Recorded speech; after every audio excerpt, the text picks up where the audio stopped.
Well, thank you, Sister Charlotte, for your persistence. I know, some time ago it was for another event, and then the pandemic was announced, and that couldn't happen. It's a delight to be here tonight with every one of you. And I trust that as we go through this, it's going to be a speedy presentation. I trust that you will you glean something from it. Don't try to write notes, because I promise Sister Charlotte I'll send her the presentation so she can redistribute to those of you who are interested. And that way you can focus more on what is being said. Now, typically when I do a presentation of this nature, I need an hour and 45 minutes, because I take my time to go through it and there's interaction. So I've cut out everything that's interactive about this presentation, and may still fall short of the time I'm given, but I'm going to do my best. So when I was talking with Charlotte on the weekend, we agreed we can call the topic tonight dealing with grief. And my subheading is understanding grief and responding to grief, yours or another's. The outline is simple. General comments will be followed by a definition of grief, a couple definitions, and then talking about what to expect with our own griefs, how to respond to others in grief, some practical things that may help, and then I'm going to turn us to the word when we talk about grief. And yeah, the last two sections will be focusing on the word. So I pray that you journey with me, and as you journey, you think of yourself, you think of others around you, because grief is not unique to any population, any geographical area, or anything of the sort. So Father, thank you for your presence among us today. Minister to those who need your ministration this evening, in Jesus' name, amen.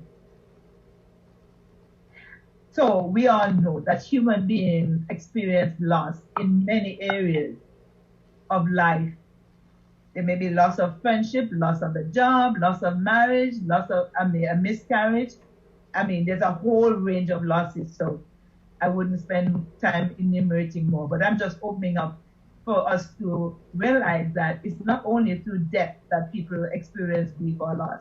And much applies across the board, but then there's some uniqueness. It's a natural part of human existence, and it comes to us at some point in our lives.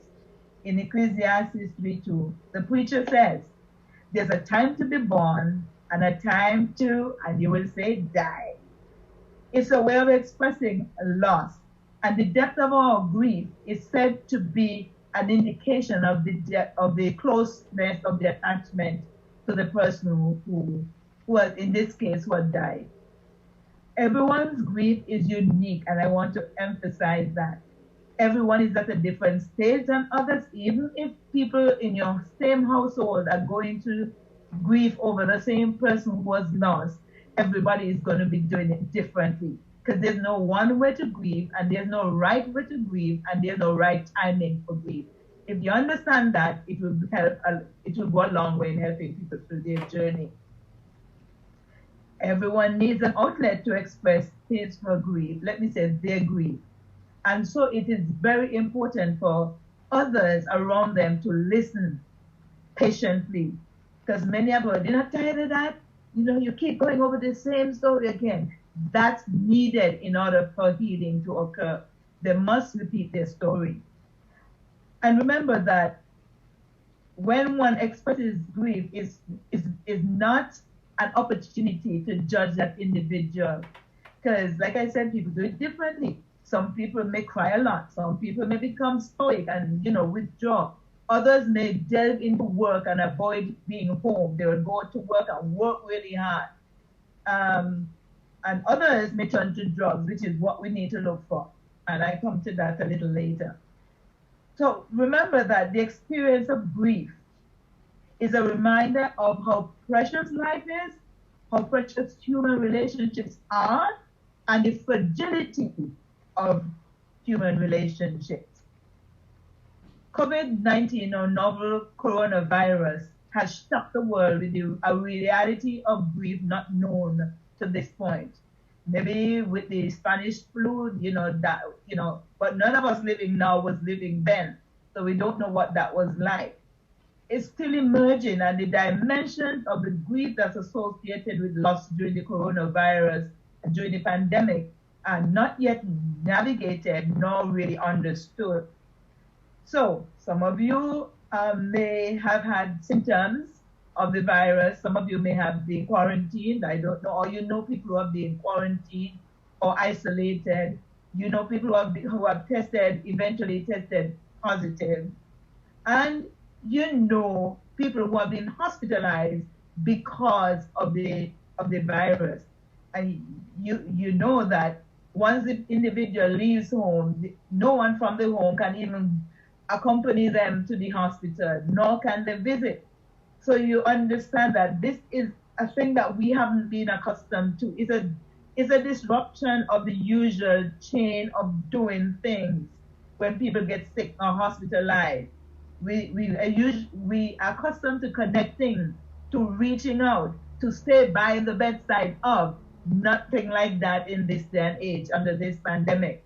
And so what we're finding, and I know you're in New York State somewhere, but in New York City and areas close to New York City, we've understood that, so many people have died that they couldn't catch up with, getting out to relatives. So many people are buried in mass graves. And so relatives often will die with no family by their bedside, no final goodbyes. I've heard here in Toronto some stories of, believing whether doctors or nurses or PSWs at the bedside of a dying person would call the family and let them have a last word. But it's not a usual thing that happens. So could you imagine a family, someone close to you dying? And even if it is not because of the corona, hospitals are closed primarily to visits and so on. So the lack of access to the body of the deceased individual and our cultural mores of funeralizing the dead have been interrupted, and we can do nothing about it. No eulogizing, no final goodbye.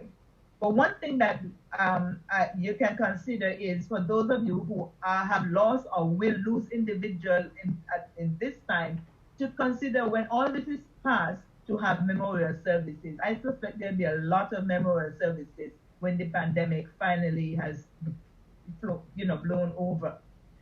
The effect of those who left behind, and some of you may be right now experiencing some of this, like the unfinished business.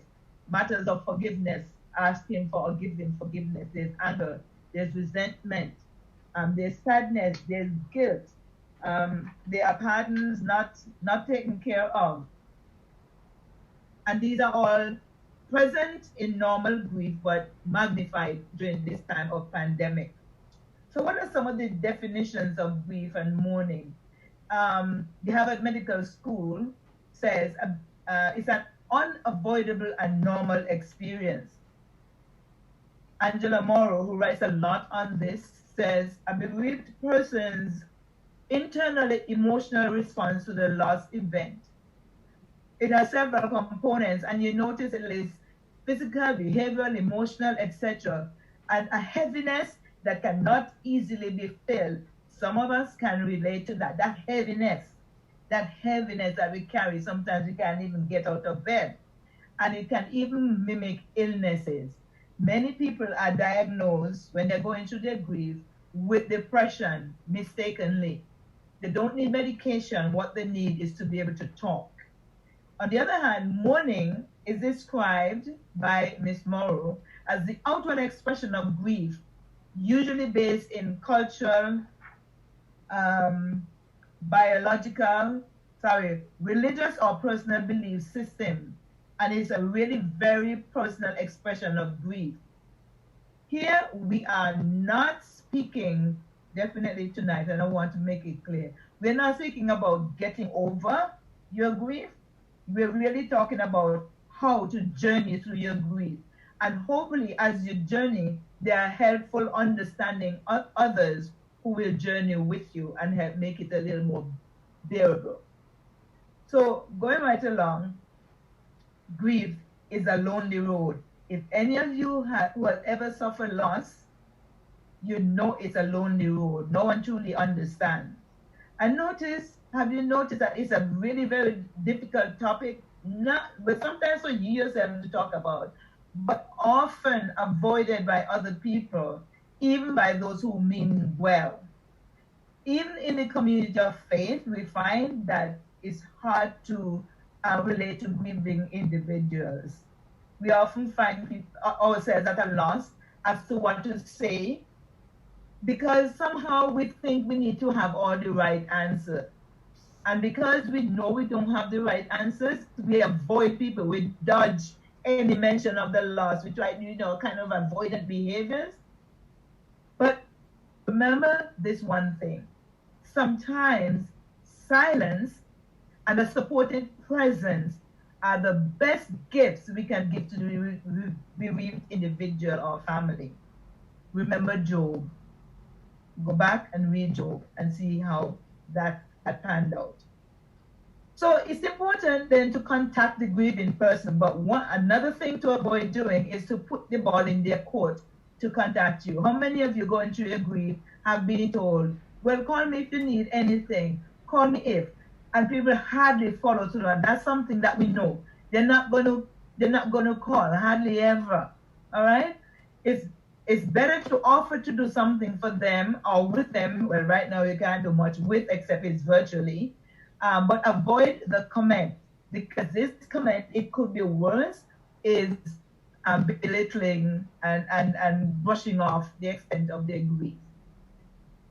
I had alluded to this earlier, but I put it as an important central point. Be a patient listener to the person in grief because of the need to repeat their story. There's some mistaken self-righteous attitudes that we come across. And self-righteous suggests, I'm even talking about in the community of faith, because often the griever feels reprimanded for being sad, for feeling bad, or for expressing missing the person. And the message might be overt or covert, and the message really is suck it up. Or you're not finished with that yet, or it's time to move on. One of those. And there's also disapproval for grief in certain situations. So some people think, well, if the person suicided, you shouldn't be grieving over that person. If it's a past lover, an ex-husband, ex-somebody, no, you should be grieving over that person. And if that person was a criminal, oh no, you don't grieve over that person. But please, let's not fall into that trap. People need to grieve because only they know the extent of the connection they had with that individual. And here's another one to be very much aware of, and some of you may have grown up, the older ones may have had this experience. Often enough, people in grief are judged if they do not present a stiff upper lip, meaning they are told you have to be strong for others. So if a dad's dad died, the oldest son might be told, you have to be the man of the house, you have to be there for your mom. And if it's a mom gone, the oldest girl is told, well, you have to be strong for. Be very careful with this because it's a setup for complicated grief.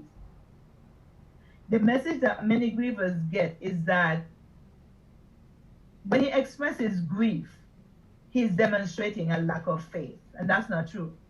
Now, we have a situation where Paul was grieving over something. Remember, these are some myths now. I think I have 3 of them here. Some myths and facts about grief. Be strong. Paul pleaded, he went to God 3 times to take away a certain thing, an ailment from him. And in the end, God said, no, you serve me better if I don't take that from you. And so in 2 Corinthians 12:10, he says, that is why, for Christ's sake, I delight in weaknesses, in insults, in hardships, persecution, difficulties. For when I am weak, then I am strong. So there is strength in what is termed to be weakness, talking about grief in this context. Another myth is sadness, fear, and loneliness are not normal. I say, yes, they are normal. Crying doesn't mean weakness, as I said before. And so for those of you going through grief or who will be going through grief, do not try to protect others from their own grief by putting up a brave front, because in that way you are being insincere with your own grief. Another myth: the pain will go away faster if you ignore it. Not so. It makes it worse in the long run, and it's to ignore your grief actively, because ignoring it can lead to complicated grief. And avoid saying to another, I understand. No one truly understands another. It doesn't matter, even if we live in the same house and are grieving over the same person. So I'm going to give you some helpful comments now. So try some of these helpful comments to the person grieving. I'm really sorry to hear about your loss or your losses. I can only imagine how you feel losing your loved ones and how uncertain you may feel about the future. Is it okay for me to check on you now and then? Another one: I can bring over a casserole for you today or tomorrow. Okay, and in this time of pandemic, you have to leave it on the doorstep and then ring the bell and then stand back, that kind of stuff. And then I asked, when would be a good time? Another comment: I saw how much you loved and cared for him, her, and I can't imagine how difficult this must be for you. Is it okay for me to pray with you and for you? And most people love to be prayed with and prayed over. So while it's all right to be praying for that person, it makes a big difference to pray in the moment with the individual. And when this pandemic is past, it's all right to ask, is it okay if I come over and sit a while with you? Or if I come and watch the children for you while you go do something you need to do?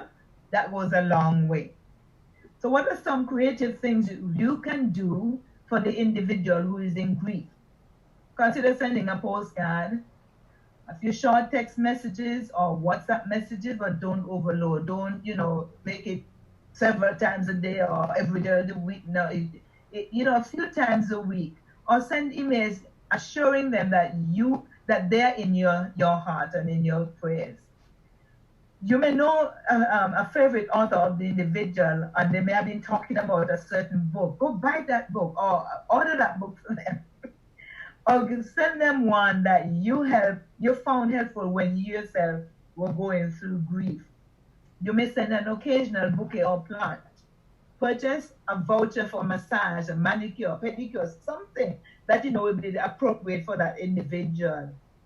You may purchase a ticket to an event that person enjoys, a concert, a special presentation. If you were here in Toronto and there wasn't a pandemic, I would say a ticket to a Raptors game or a Blue Jays hockey game, not Blue Jays, a Blue Jays,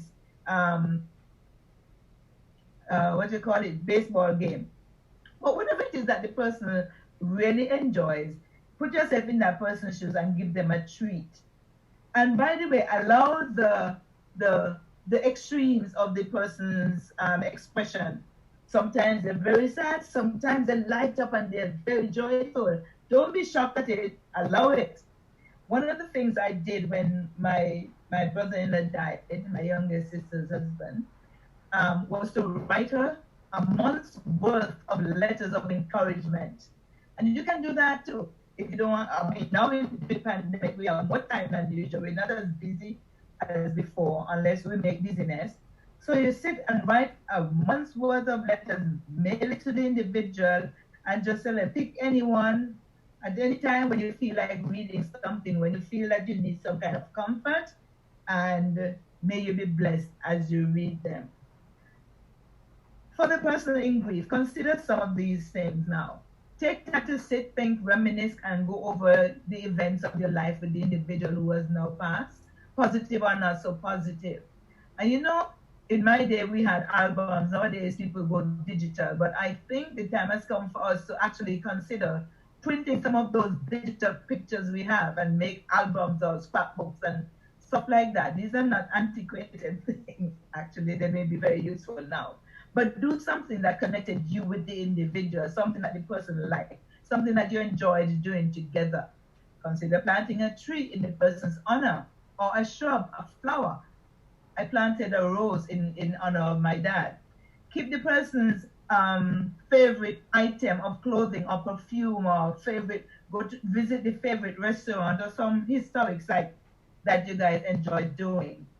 And talking about keeping, it's all right if there are different people in the family to identify an item of that individual, something that will bring them comfort, and they keep that rather than sending all of the person's belonging off somewhere. There are people who can, within the family, who can connect with these. So moving right along, some more ideas to keep you connected. Start a scholarship in the person's name, adopt a highway, a club, a local group, etc. Something that or even a particular ministry. These things mean a lot. And we don't want to say immortalize the person, but even though the person has gone, you keep the memory of the person going by embracing some of the things that were important to the individual. By all means, when you need to, cry out loud. It is all part of the process of grieving. And when you feel low on energy, please don't think that you have to be as energetic as before, be able to handle everything as you used to. No, not at all.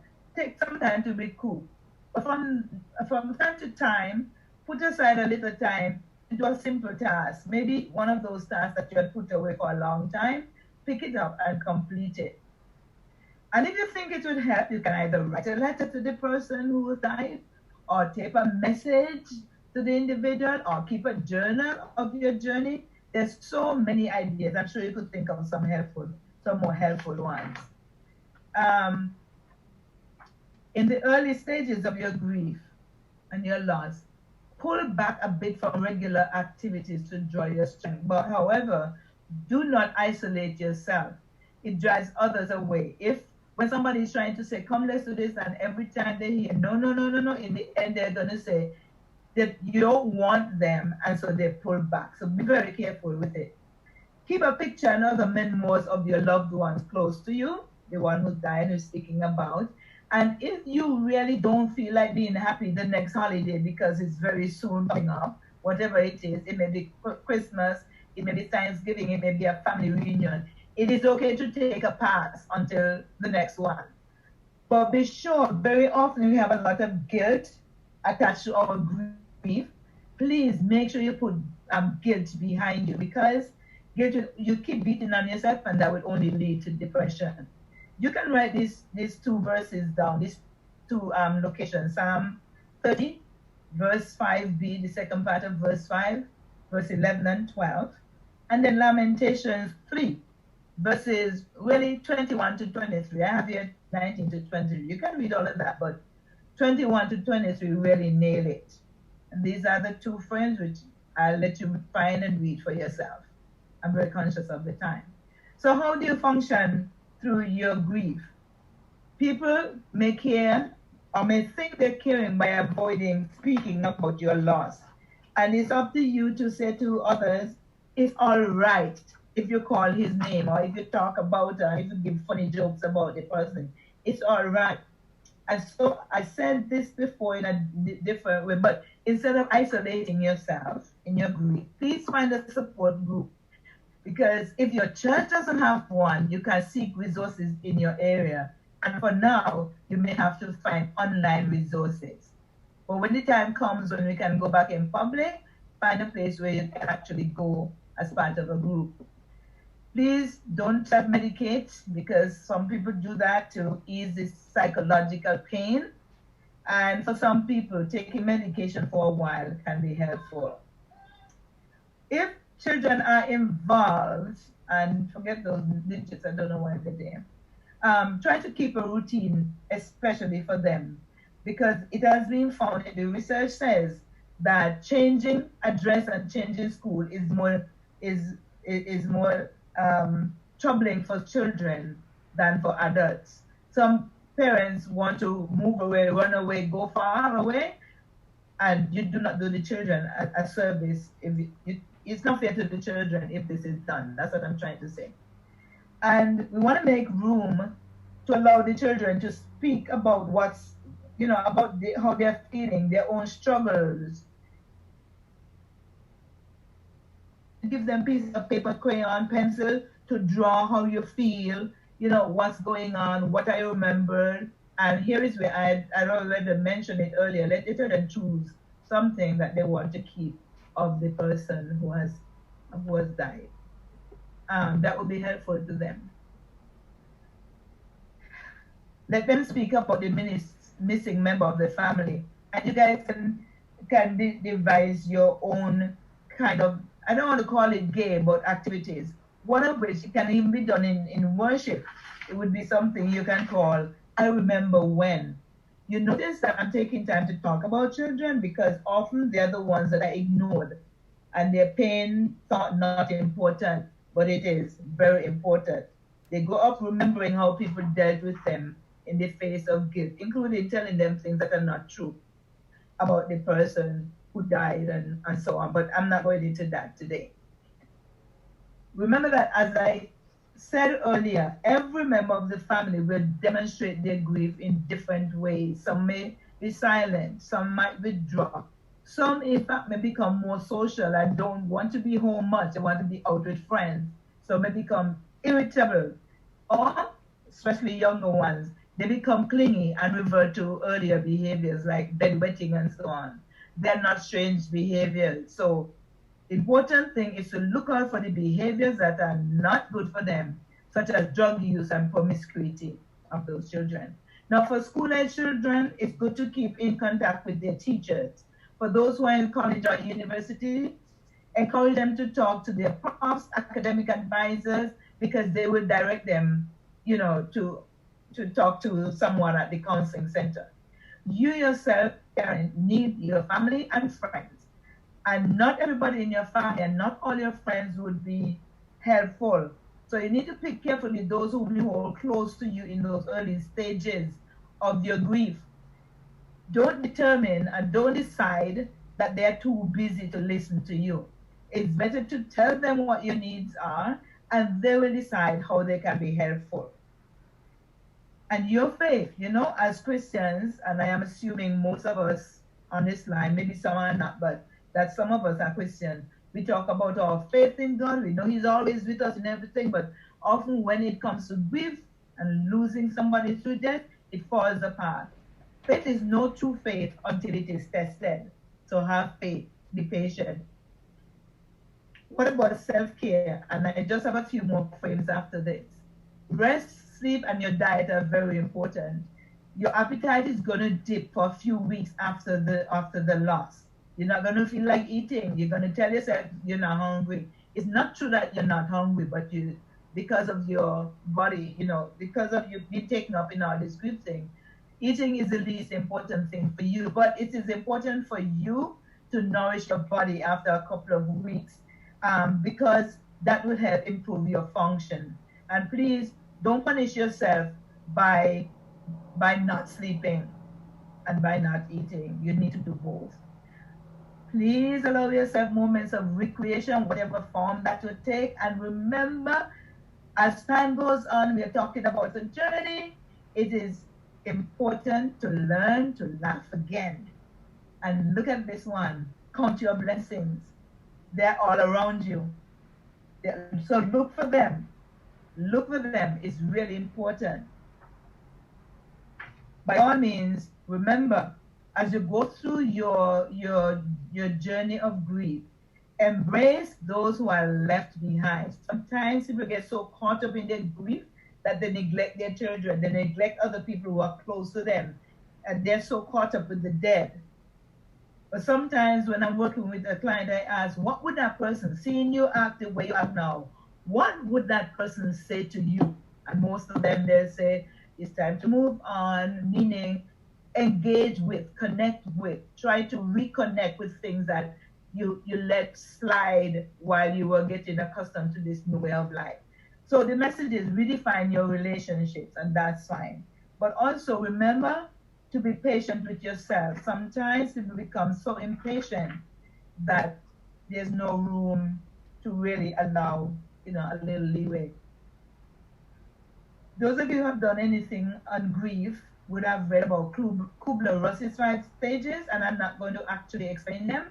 I'm just going to name them as denial, anger, bargaining, depression, and then acceptance. It's not a linear journey like going from here, point A to point B. It's really a cycling kind of thing. So you find yourself doing several cycles as you go through this. And I'll allow it. That's how it works. So now you may wonder, what are some biblical references to grief? And I noticed that from the book of Genesis to the book of Revelation, there is some emphasis on grief or loss. Remember when the first pair was chased from the garden? They grieved having to leave the garden because they didn't know what they faced. They faced hardship.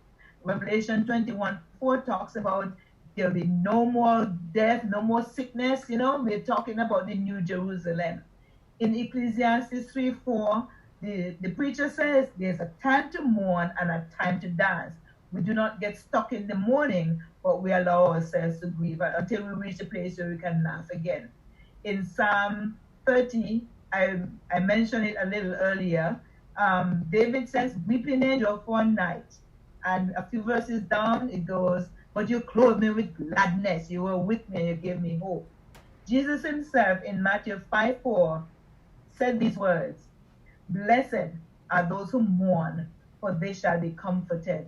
And I wanted to take note of the word comforted. I'm coming to that in the next slides, which will be the last one, I think. So what are some examples of people experiencing grief? The children of Israel wept 30 days after the death of Moses. The community came to Peter to talk about, how kind Tabitha or Dorcas was to them. Community grieving together. We had two examples of David. One, when the death of the child he fathered with Bathsheba had died. And then when he openly grieves at the news of the death of Absalom, who was trying to take over his throne. This is one instance in which people would reprimand David for grieving, because they would say, well, why would you cry over him? He was trying to kill you. But this was a father's heart. In Luke 7:11-17, we have the story of the widow of Nain. Jesus was so moved by her grief that he resurrected her son. And John 11, read the whole chapter again. It's the story of Lazarus being raised from the dead. But in verse 35, we read the shortest verse in the Bible.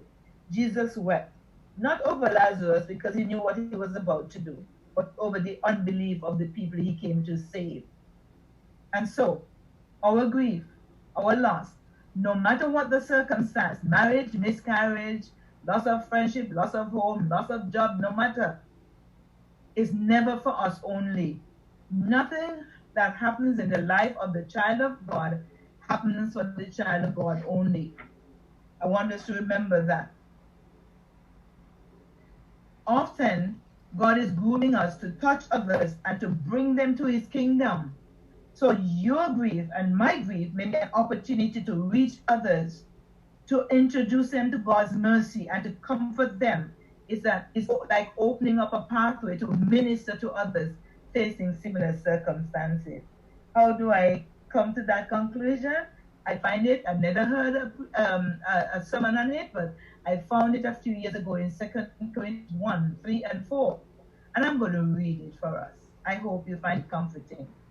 Blessed be the God and Father of our Lord Jesus Christ, the Father of mercies and God of all comfort, who comforts us in all our tribulation, that we may be able to comfort those who are in any trouble with the comfort with which we ourselves are comforted. So what does that mean? Don't limit God. It's okay to go through your grief, but at the same time, remember that God is gifting you to minister to someone else. So embrace every opportunity you get to minister to someone in grief. The second point, share with someone what has been helpful to you on your journey, but assure them that theirs will not be exactly like yours. However, They need to know that the despair will diminish over time. The pain will not be as heavy. They will never stop grieving, but they will come to a point where they will accept it. You will never get over it. Never. So see the blessing that has come in as a result of your own grief. If we take time, we will see God's blessing, whether through the way we're treated or people ministered. You know, God gives us so many blessings in all our situations. And as I said to people who are going through this, consider starting a support group to others. It may be in your community and it may be in your church. But God didn't allow you to go through this, to abandon you and to let go of you. He has been preparing you for something big. May God bless you. Amen. Thank you so much, Dr. Leader. Thank you so much. A couple of questions have come in while you were talking. One is the manner of coping with the loss of a family member or friend any different when the loss resulted from COVID-19? Loss is loss, grief is grief. What I think is going to happen with COVID-19 is that we've never known this kind of situation before. So it can become complicated very easily. And what I'm saying to communities is that some community grieving needs to happen, especially if there's been multiple losses within that community. But it's grieving. You still have to deal with things like unfinished business. If their forgiveness hasn't been offered or received, if we were mad at the person and we didn't have time, you know, those things that usually associated with loss still will likely be present in dealing with people who have lost individuals due to the pandemic. Question: have there been any regional COVID-19 support groups formed to help people who are grieving the loss of family and friends that you know of? I can't answer that. Okay. For your area over there in New York, I know in our conference they're considering what to do. Or person in charge of health. And sorry, and for that reason I said, if your church doesn't have something, find some community resources, because we can figure what they offer that is helpful from what we think won't be helpful. It's not that we completely rule them out. Okay. Pastor Drisdale had a question for you. Go right ahead. I sent the questions to you. Oh, okay. When you offer to pray for someone who's grieving, how important is it to get prayer suggestions from that person? It's a really great idea to say to the person, what would you like me to pray about? But if they don't have anything in particular, you just pray for God to comfort them and to be with them. And if there is something you can do, knowing the situation, to help ease, then you do it. Question 2, do you have any suggestions as to how we can actively listen to the grieving instead of trying to provide answers? You know, listening means this, the 2 ears. You listen, and you see now I'm answering, not pandemic aside, you know, leaning into the person, listening, an occasional, I hear you, not I understand. Don't say I understand, but I hear you. But you can even do it by phone. They need to be hearing your verbalization, or if you do like what we're doing today, Zoom or through WhatsApp or whatever, anything that gives a pictorial view. That's not a bad thing to do. Did I answer the question? Yes. Should we be asking persons about details concerning the death of loved ones? It is important to say to the individual, it's up to you to share what you feel comfortable sharing. Should we ask the person for the details? No, that's why we need to learn to say, it's up to you to share what you want to share. Because some people are good on details and others don't want to say much. We need to respect that. Excellent. Can a person put grief aside? I'm gonna let this person ask the question themselves. Hold on. 08208. Trying to find the person's phone number here. I know the person's number. Let's see, because I can't see all of the question. Well, here it is. Oh, I see it. Can a person put grief aside and become too busy because they are afraid to grieve? Theoretically, yes, it can happen. Yes. Because some people are told you shouldn't. Remember, in one of the frames earlier, I talked about people are told to be strong. You got to be strong for mom, be strong for that. Sometimes it's imposed on them that you can't, own your own feeling. You can't own your own grief because you have to be taking care of other people. Other people are fearful of what that can mean, especially if they've seen how other people have responded to others in grief, and so they're afraid to make it public. It doesn't mean that they don't cry alone at night or when nobody else is around, but they have learned to cover it up. And there could be other reasons. To the person that asked that question, you're not muted, so if you want to ask more, go right ahead.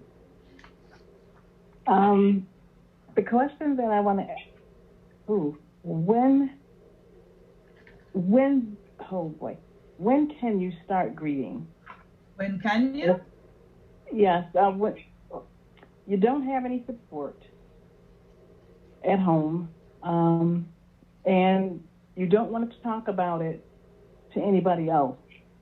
So when does that person begin to grieve, or does that person grieve at all? That's an interesting question. I don't know if I can wrap my head around it. Because I think I'm hearing the person doesn't have anybody in their home, the person has no support, the person doesn't want to, so it suggests to me that if they need support, they can access it, but the person doesn't want to. So I do not know what the person is protecting by not allowing themselves. So grief begins immediately in most cases. For many people, when the grief is delayed, it becomes complicated grief. And this is something that we need to be warned about. When people are choked up, whether with grief, anger, or those very hardcore emotions, it's going to explode at some time in their life in situations that are apparently unrelated. But when we work with people who are in trauma, it can go right back to that time when they couldn't grieve or didn't allow themselves to grieve, or wasn't or were not allowed to grieve because of whatever reason. But now it's coming out in ugly ways. I don't know if I answered you, but from the time you miss the person, sometimes it doesn't hit you until, after the funeral. And I know in this time of pandemic, you may not even have access to the body. May I just end with something that I don't know how many of you have footprints in the sand, not the one footprints in the sand of time. This is the one some of you may have in your living room. The one who said, one night I dreamed a dream and I saw 2 sets of footprints on the sand, one mine and one Lord's. Now the person said, at the last scene, I looked back and I noticed that at many times along the path of life, especially at the very lowest and saddest times, there was only one set of footprints. So this really troubled me, and I asked the Lord about it. Lord, you said once I decided to follow you, you'd walk with me all the way. But I noticed that during the saddest and most troublesome times of my life, there was only one set of footprints. I don't understand why when I needed you the most, you would leave me. And Jesus whispered, my child, I love you and will never leave you, never ever. During those trials and testings, when you saw only one set of footprints, it was then that I carried you. He's carrying you to your grief. Don't ever forget that.